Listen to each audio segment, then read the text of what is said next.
হাবশী রাদিয়াল্লাহু তাআলা আনহু, তার কাছে ইমানের মূল্যটা তার কাছে এত দামি হয়ে গিয়েছিল, উমাইয়া এত কষ্ট দেওয়ার পরও সে আল্লাহ তাআলাকে ভুলে যায় নাই, নবী মুহাম্মদকে ভুলে যায় নাই। এমনি ভাবে প্রত্যেক সাহাবী, কত সাহাবীর ঘটনা শোনাবো।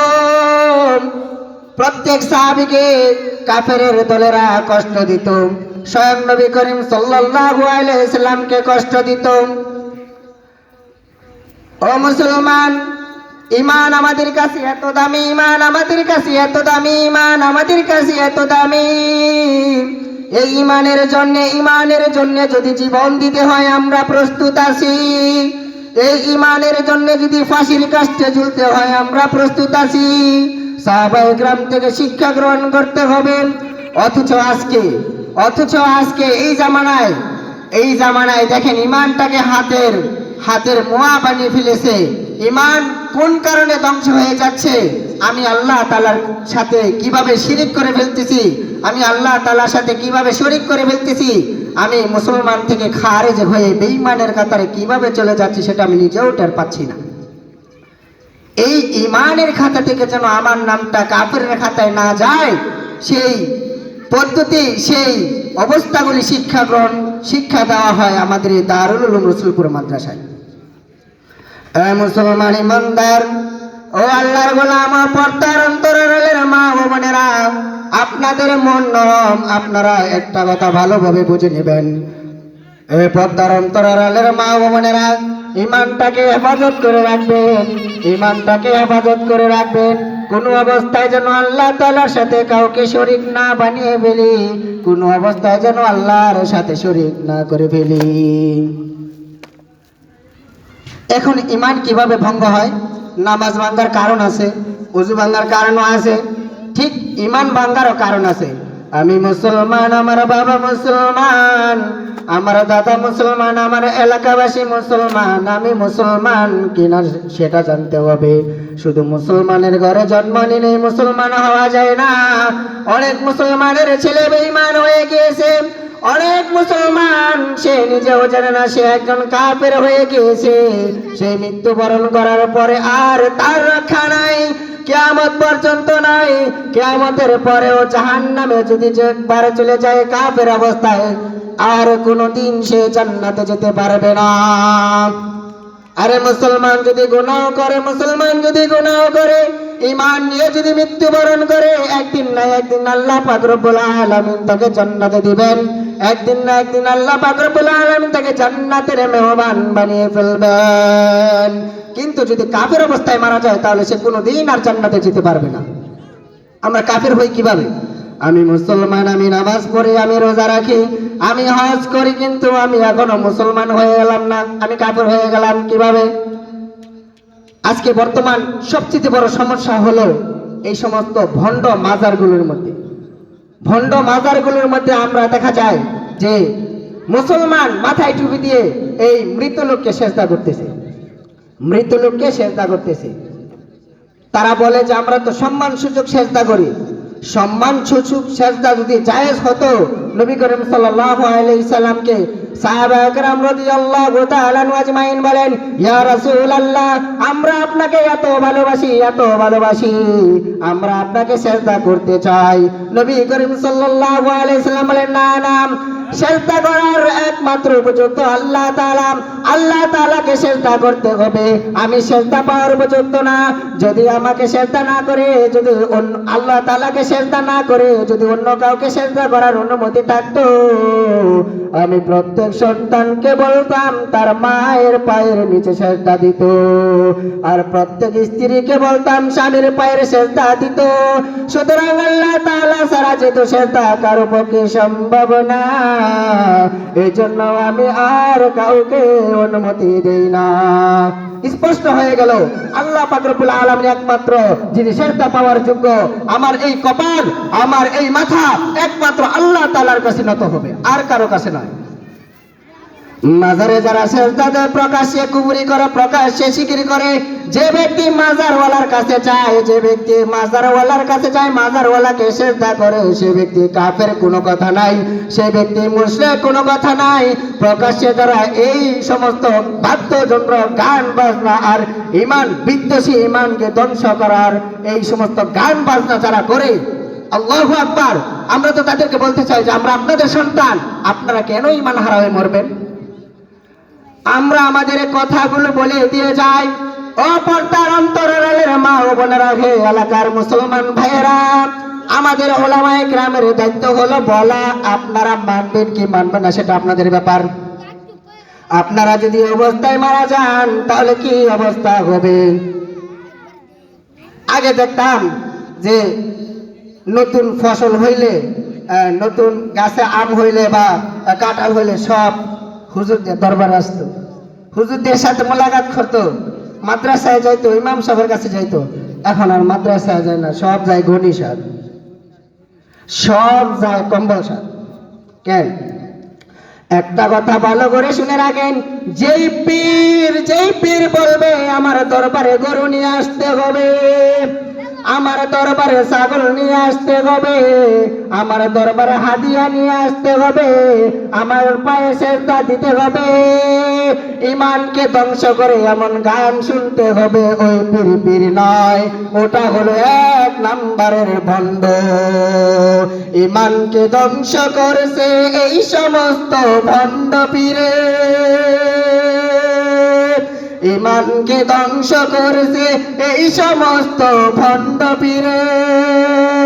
জাগরে তোরা বাংলার যুবক, জাগরে তোরা বাংলার যুবক, লেংটি মাই রাখে তারে, লেংটি মাই রাখে তারে, ঠিক না? ইমান আমাদের কাছে সবচেয়ে দামি, এই ইমানের জন্য আমি জীবন দিতে পারি। এই জন্য মা বোনেরা, এই সমস্ত গান বাজনার মধ্যে মাজারে শিরিক করা যাবে না, মাজারে যাওয়া যাবে না। অনেক অনেক অনেক স্বামী স্ত্রী আছেন যাদের 10 বছর হয়ে গেছে, আল্লাহ তাআলা সন্তান দেন না, তাহাজ্জুদের নামাজ পড়েন, গভীর রাতে ওঠেন, আল্লাহ তাআলার কাছে 2টা চোখের পানি ফেলেন আর চান, মালিক আমার তো সন্তান নাই, তুমি একমাত্র সন্তান দাতা, আমার সন্তান দাও। 2টা রাকাত তাহাজ্জুদ নামাজ পড়ে স্বামী স্ত্রী উভয় একমাত্র আল্লাহ তাআলার কাছে চান, ও আমার মালিক আমার তো সন্তান নাই, তুমি আমার কুল জোরে সন্তান দাও, সন্তান দাও। অথচ আমরা আল্লাহ তাআলার কাছে চাই না, ঘরের কোণে যাই নামাজে বসে নামাজ পড়ি না, তাহাজ্জুদে পড়ে আমরা আল্লাহর কাছে চাই না। আমরা বউ বাচ্চা যা আছে ফ্যামিলি নিয়ে সব যাই শাহজালালের দরবারে, সব যাই গণিসার দরবারে, সব যাই খরমপুরে, সব যাই কেল্লার দরবারে। ও আমার মা, ও মুসলমান ভাই ও বোনেরা, আরে মরা বেটায় যদি সন্তান দিতে পারতো, যেটা দায় করছে কি? আরে আল্লাহ তাআলার কাছে চাইবেন সন্তান, আল্লাহ তাআলার কাছে চাইবেন আমি ব্যবসায়ী লস খেয়েছি, আমি ঋণগ্রস্ত, আমি দুঃখে আছি, আল্লাহ তাআলা আপনার দুঃখ ভুলিয়ে দিবেন, আল্লাহ তাআলা আপনাকে সাহায্য করবেন। মরাদারে সাহায্য করে কেডা? আরে যে ফেরেশতারা মারতাছে, আরে যে গুতাইতেছে নাকি, আরে জান্নাতে রাখছে, এটা আমরা জানি? আমরা যে মরাদার কাছে চাই, এটা আছে না গেছে আল্লাহই জানে। এই জন্য এইটাও শিরিক, এইটাও শিরিক, শিরিকের অন্তর্ভুক্ত। শুধু আল্লাহ তাআলার কাছে, আল্লাহ তাআলার সাথে অন্য কাউকে শিরিক করলাম। আমার আল্লাহ তাআলা সব পারেন, দুনিয়ার যত কাজকর্ম আছে, দুনিয়ার মধ্যে যদি একটা পাতা নড়ে, আমার আল্লাহর হুকুম ছাড়া পাতা নড়ে না। এই ক্ষমতাধর আমার একমাত্র আল্লাহ তাআলার। এই ক্ষমতা যদি আমি অন্য কাউকে বানাই, আমার পীর সাহেব আমার খবর জানেন, আমার পীর সাহেবের হুকুমে গাছের পাতা নড়ে, আমার পীর সাহেব মক্কার ঘরের কুকুর খেদায়। এই যদি ক্ষমতা রাখেন, এটা যদি আকীদা বিশ্বাস হয়, আপনি শিরিক করলেন, জাহান্নামের বাসিন্দা হয়ে গেলেন। আমাদের মনে রাখতে হবে শিরিক দুই প্রকার, শিরিক ফি জাত, শিরিক ফি সিফাত। শিরিক ফি জাত মানে স্বয়ং আল্লাহ তাআলার মতো অন্য কাউকে মনে করা, আর শিরিক ফি সিফাত মানে আল্লাহ তাআলার গুণ আছে, আমাদেরকে খাওয়ায়, আল্লাহ তাআলা দয়ালু, আল্লাহ তাআলা দয়াবান, আল্লাহ তাআলা মেহেরবান, আল্লাহ তাআলা আমাকে খাওয়ায়, আমার ফ্যামিলিকে খাওয়ায়। আমি যদি এখন মনে করি দয়াল বাবা আমারে খাওয়ায়, দয়াল বাবা আমার ফ্যামিলিরে খাওয়ায়, এটা হলো শিরিক ফি সিফাত, এটাও শিরিক, হারাম হারাম হারাম। এই শিরিক অবস্থায় মৃত্যুবরণ করলে কোনো উপায় নাই, এই শিরিক অবস্থায় মৃত্যুবরণ করলে কোনো উপায় নাই, কোনো উপায় নাই। এই জন্য কবরের কথা চিন্তা করো রে মা। তোমার একটা সন্তান মাদ্রাসায় দাও, যেই সন্তানটা শিরিকের ব্যাপারে জানতে পারবে ও কোনোদিন শিরিক করার আশা রাখে না, আল্লাহ তাআলা ওকে শিরিক থেকে মুক্ত রাখবেন, আল্লাহ তাআলা ওকে কুদরতি হাত থেকে শিরিক থেকে মুক্ত রাখবেন। আপনাদেরকে বুঝাইবে মা এটা শিরিক, এটা বিদআত, এটা করা যাবে না, এটা ইসলামে নাই। আমি দারুল উলুম রসুলপুর মাদ্রাসায় ওস্তাদের কাছ থেকে শিখেছি মাজারে যাওয়া যাবে না, গান বাজনা করা যাবে না, বাউল গানের নামে এই সমস্ত ঈমান ধ্বংসকারী গান বাজনা শোনাও যাবে না, করাও যাবে না, ওই গান বাজনায় আমাদের অর্থ দেওয়া যাবে না। আমরা যদি নেক কাজে 1 টাকা দান করি, মাদ্রাসায় যদি 1 টাকা দান করি, গরিব মিসকিন যদি 1 টাকা দান করি, এর সওয়াব আমরা আল্লাহর দরবারে আমরা পাবো। এমনি ভাবে যদি আমরা গুনাহের কাজে, আমরা যদি শিরিকের কাজে, এই সমস্ত গান বাজনার কাজে যদি আমরা টাকা দেই, এর গুনাহ কিন্তু আমরা পাবো। সওয়াবও আল্লাহ তাআলা দিবেন, গুনাহও আল্লাহ তাআলা দিবেন। এই জন্য এলাকার পথান্তরের মা ও বোনেরা বলে যায়, আমি আপনার সন্তান, আমি আপনার ভাতিজা, আমি আপনার ভাগিনা, একটা কথা বলে যাই, মরার আগে আমাদের ঈমান ঠিক করা লাগবে। ঈমানকে ধ্বংস করে এমন গান বাজনা আমরা চাই না, ঈমানকে ধ্বংস করে এমন কোন ব্যবস্থা আমরা চাই না, ঈমানকে ধ্বংস করে এমন কোন পীর বাংলার জমিনে আমরা দেখতে চাই না। আমাদের সকলের পক্ষ থেকে বয়কট করতে হবে। ওই সমস্ত পীরদের চিহ্নিত করে তাদেরকে সম্পূর্ণ অবাঞ্ছিত ঘোষণা করতে হবে। তোমাদের কার্যক্রম বন্ধ রাখতে হবে, নয়তো মুসলমানের মুসলমানিত্ব থাকবে না, নয়তো মুসলমানের মুসলমানিত্ব থাকবে না।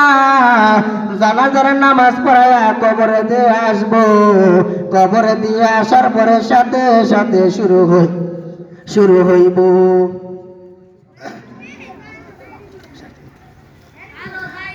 সাথে সাথে শুরু হইব কবরের আযাব। শুরু যে হইব আর থামতো না যদি মুশরিক হয়ে মারা যায়। এই জন্য সকলকেই সব সময় দোয়া করতে হবে, আল্লাহ আমাকে তুমি ঈমানের সহিত কবুল করো, আল্লাহ আল্লাহ আমাকে তুমি ঈমানের সহিত কবুল করো, আল্লাহ আল্লাহ আমি একটা নাফরমান বান্দা, আল্লাহ আমি একটা নাফরমান বান্দা, আমি তোমার অবাধ্য বান্দা, আমাকে তুমি ঈমানের সহিত কবুল করো। আমরা দোয়া করতেছি, আবার মাজারে গিয়ে সেজদাও দিতেছি। কাম হইব? কাম হইতো না। এই জন্য মাজার থেকে সম্পূর্ণরূপে আমাদের বিরত থাকতে হবে।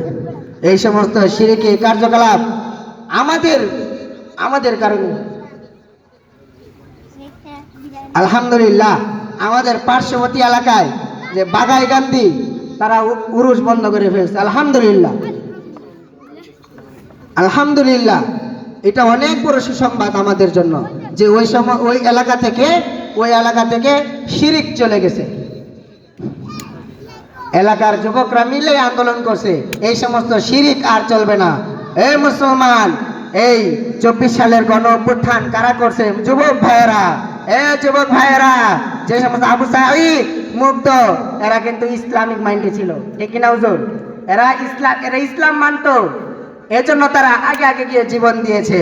এই ভাইয়েরা, যুবক ভাইয়েরা, আমি তোমার পায়ে হাত দিয়ে বলে যাই, এ যুবক ভাইয়েরা, ও পর্দার অন্তরালের মা ও বোনেরা, আমি আপনাদেরকে বলতে চাই, মা ও বোনেরা যদি ঠিক হয়ে যান, ঘরের পুরুষ এমনি ঠিক হয়ে যাবে। মা ও বোনেরা যদি বলেন আপনাদের স্বামীদেরকে এই গান বাজনা করলে তোমার ঘরে জায়গা নাই, ও আর গান বাজনা করবে না, ওয়াজ করতে বাধ্য হবে।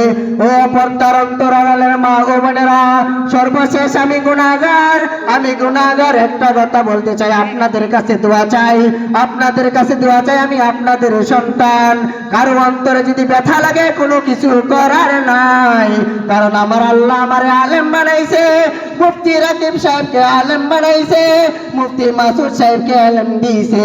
এই আলেমের ধাক্কা, এই আলেমের প্রচার করার দায়িত্ব আমার।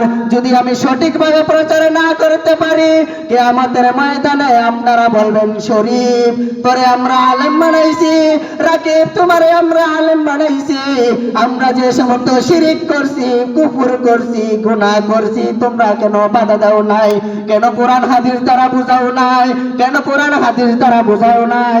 কাল কিয়ামতের ময়দানে যেদিন পিতা সন্তানকে দেখে পালাইবে, ওই কঠিন কিয়ামতের ময়দানে যাতে আপনাদের কাছে ধরা না খাইতে হয়, আমরা বলতেই থাকবো এটা শিরিক, আমরা বলতেই থাকবো এটা বিদআত, আমরা বলতেই থাকবো এটা সুন্নতে খেলাফ।